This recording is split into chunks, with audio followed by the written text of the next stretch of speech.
Hey guys, how's it going? This is Xenox Gamer here, and today I have another video for you.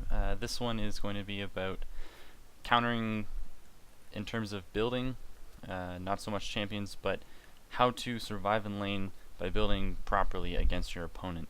Now, a lot of people tend to just build damage items or do a standard build from, a solo mid guy that they've watched or whatever, and that's fine for new players that are trying to get a handle of the champion, stuff like that, but really being able to build so that you can win lane or survive in it, depending what's happening, is going to help you immensely.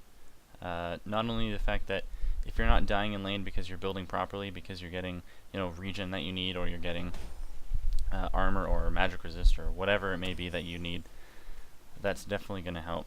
So I have some gameplay in here. So we just saw that I got first blood on York, which was actually really nice. And in this is actually kind of interesting because it just shows the power of York in terms of how strong he is just with his abilities and how good of a pusher he is. Now, I just got first blood and I'm Malphite, and I still have trouble keeping up with a lot of this stuff. So right here, I luckily get a kill on Rengar because he decides to fight me for some reason. But back to the topic. So, counter building. So, what I decided to do is go cloth 5 because I know I'm going against York. Now, this is just a normal blind pick draft games, or not draft, sorry, normal blind pick game.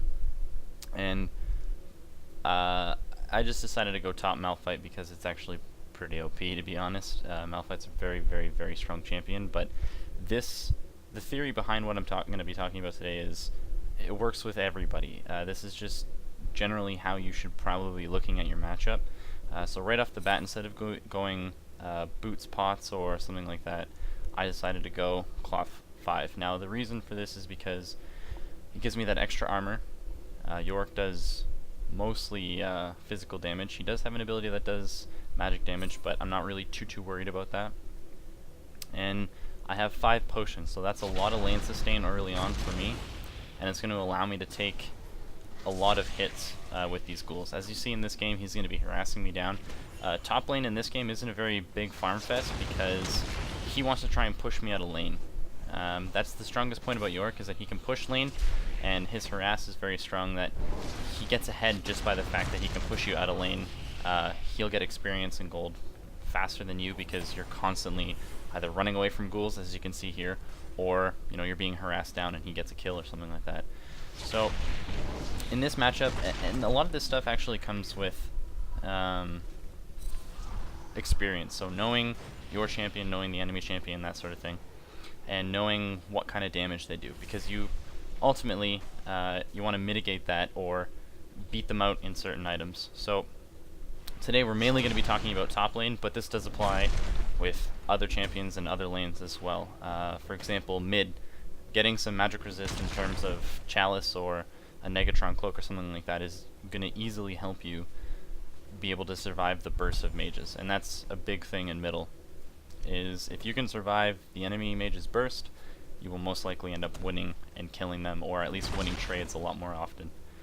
So in top lane here, I did get 2 kills on him, but he's still shoving me around in lane. So what I'm focused on this game in particular is surviving and staying in lane as long as possible to keep my experience and to keep my gold. I did get an early lead, so I want to try and keep that, or at least sustain as long as I can so I don't fall behind. So the nice thing about this matchup is, even if I'm missing CS, my gold per 10 for my Philosopher's Stone is going to help me just keep up with that gold, along with give me the sustain that I need. Not so much that I need a lot of sustain, but the nice thing about this is I at least can stay in lane a lot longer, because York's sustain is very, very, very strong, so it's really hard to stay there and just chug pots over and over again, because it's a big waste of money. So basically what ends up happening in this, and this is a big thing with York especially, is that because he's a pusher, I'm pretty safe from ganks, and I'm Malphite, so once I hit 6, it's really easy for me to get away with my ult and flash and that sort of thing. So in top lane, one of your best friends for most of the champions that are going to be played up here is going to be armor.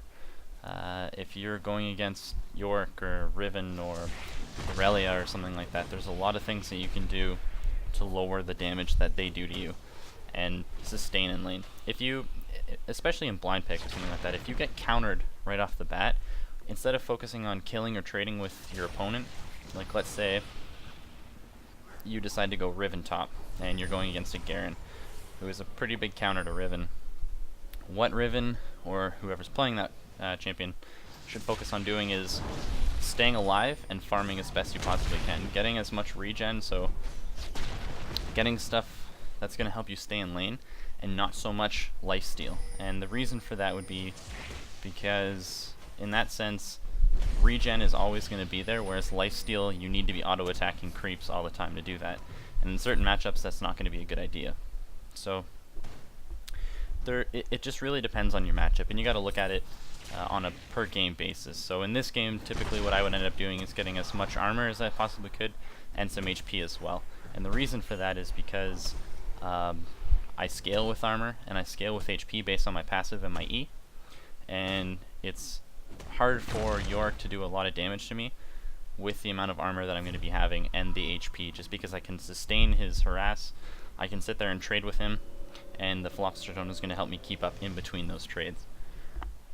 So I go back here, and I'm getting another gold per 10. Now, I'm not farming particularly well this game, and what ends up happening is I still stay ahead in gold, I believe, throughout the game, but I want that gold regeneration. I want the items that are going to help me immediately and help me get to that late game, because I know that once we start team fighting and stuff like that, my ult and my abilities are going to be a lot more useful, provided I can get them off on the right enemy champions. So I'm picking up boots here and a heart of gold.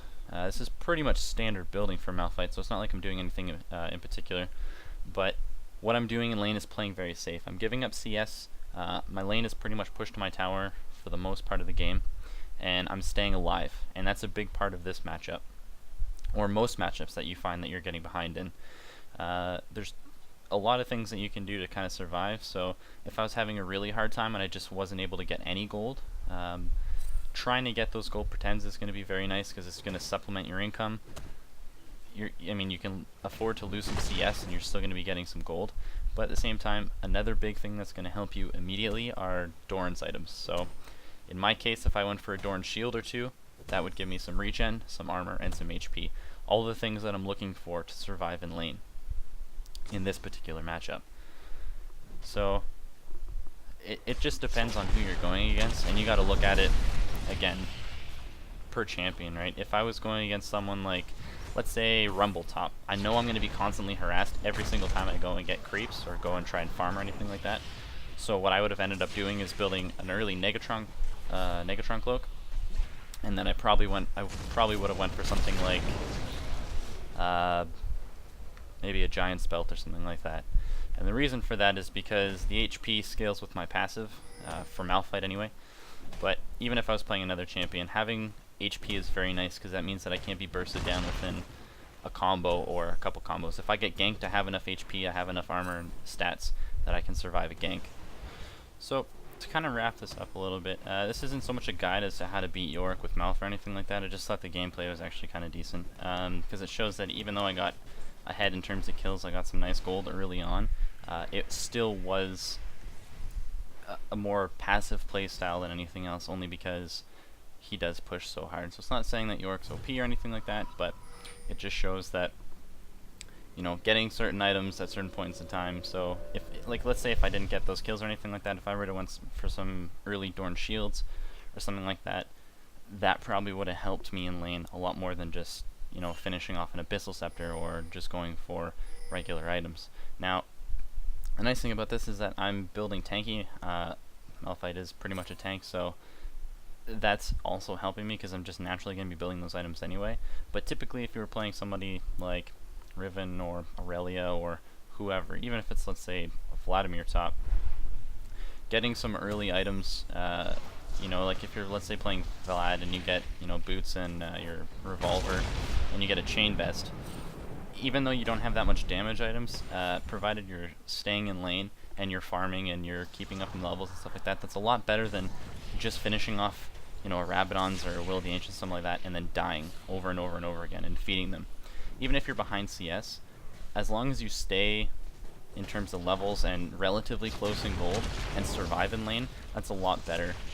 Even if you're sacrificing some of the items in your build just to do that, because you're not giving the top lane an early advantage so much as if you would have been if you were, you know, letting them, or if they were killing you or something like that. So it's just kind of me talking a little bit, kind of ranting about counter building in the sense of building the proper items for whatever the situation, whether you want to beat your opponent or if you want to stay in lane and survive or anything like that. So hopefully this helps you guys. Let me know if you want to see anything else, if you have any quests or anything like that, if you want to see some guides for certain champions, or if you want to have me talk about something else that you're having issues with or whatever. Let me know in the comments and I'll try and make a video on it. Alright guys, see you next time.